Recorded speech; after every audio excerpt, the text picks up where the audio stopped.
Will we see a relationship? I love the chemistry between yourself and Captain Hook.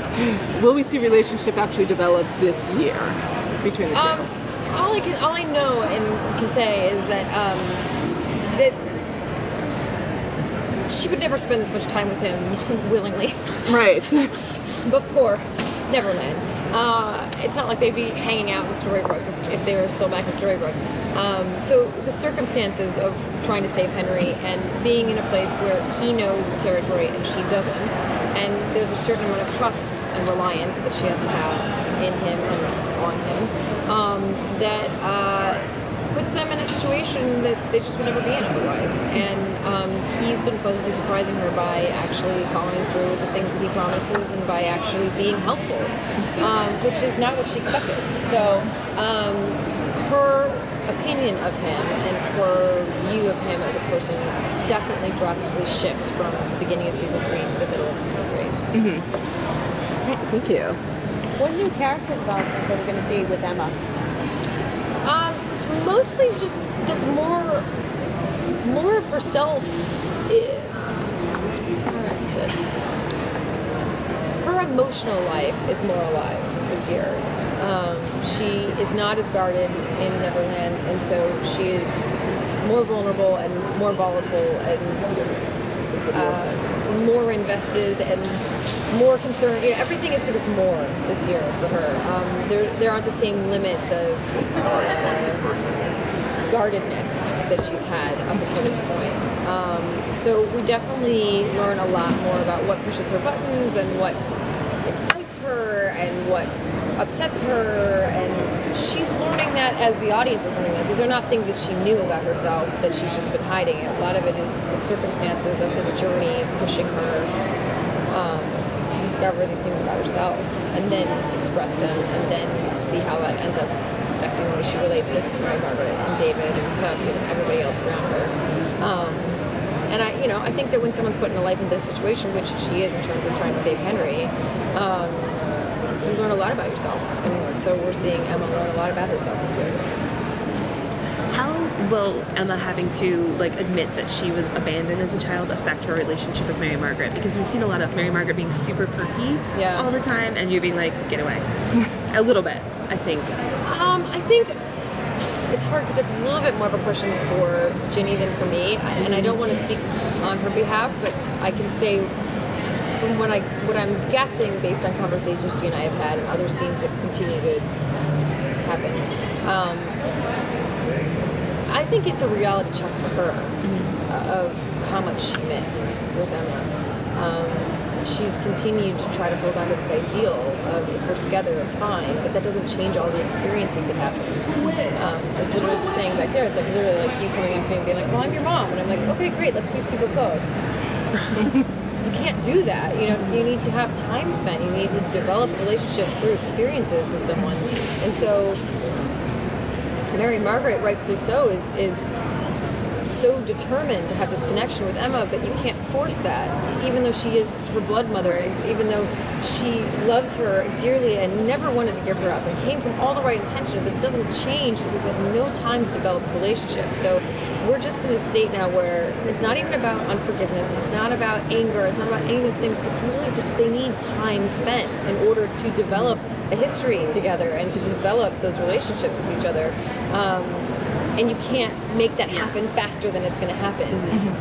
So I think in a way that revelation of Emma feeling like an orphan is just a huge reality check for Mary Margaret.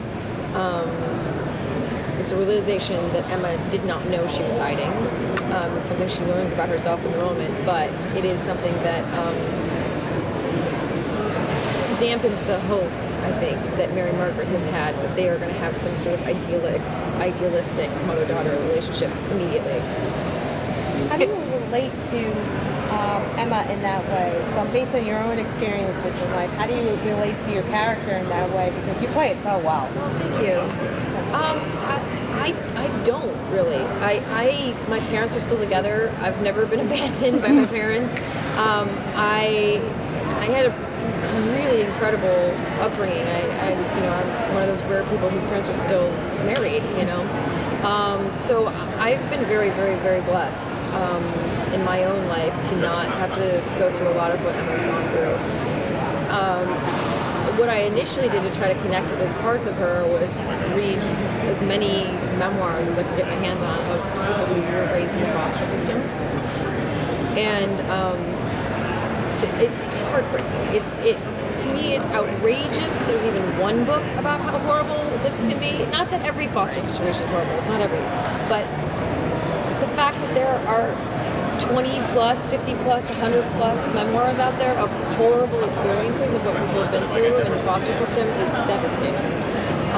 And they're so specific and so articulate about what they went through that I tried to build memories for Emma based on those books. So I tried to take as many experiences that were really well articulated, really well stated, clearly explained in these books, and build a life for her that, in my mind, is her story.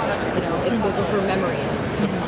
So I've tried my best from my own sense of empathy to be able to try to put myself in those situations and imagine what my reactions would be to them, and imagine what the repercussions in my life would be based on putting myself in those situations in my mind.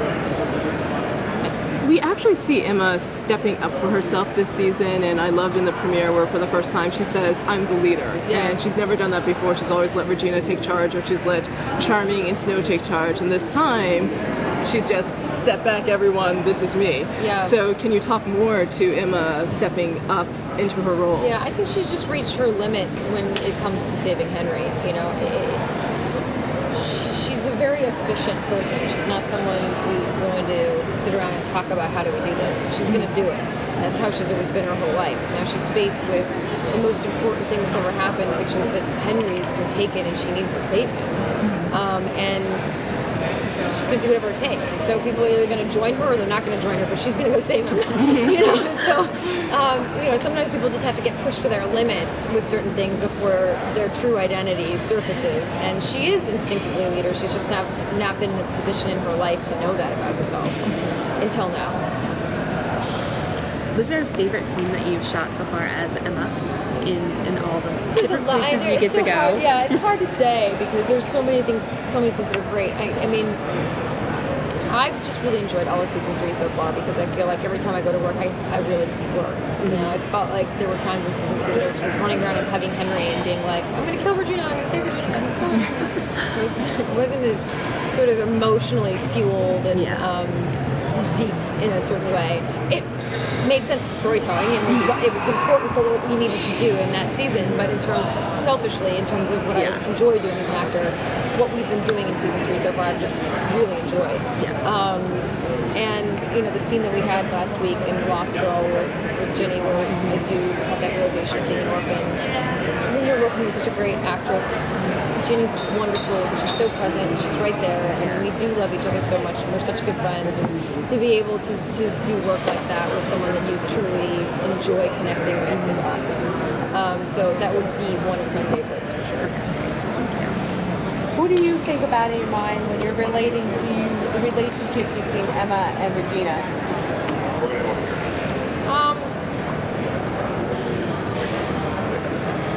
That I really identify her with anyone in my life. There's such a fullness to the way that they've written that character, all the characters. The history of issues that they have. In a sense, I was lucky because Emma comes onto the scene with the audience. So because I'm entering this world and all the things that are going on with them, I had the luxury of discovering things as they happened because that's how Emma would experience it. Whereas everybody else sort of had all these past and a fairy tale and a relationship with each other, and they were sort of trying to guess and figure out, But for me, I didn't have any past with any of those people. I was just experiencing them all for the first time. So the way Emma relates to Regina is exactly based on everything you've seen happen between the moment that I stepped foot in Storybrooke and now. So there's been an actual realistic build of arguments that they've had, and agreements that they've had, and disagreements that they've had, and moments that they've had to save each other, or hurt each other, or question each other, and all of that has built in a natural way that you know, it was a luxury as an actor to have that circumstance because I didn't have to go digging back to create something because I was coming into it new, just like the audience was. Thank you very so much. much.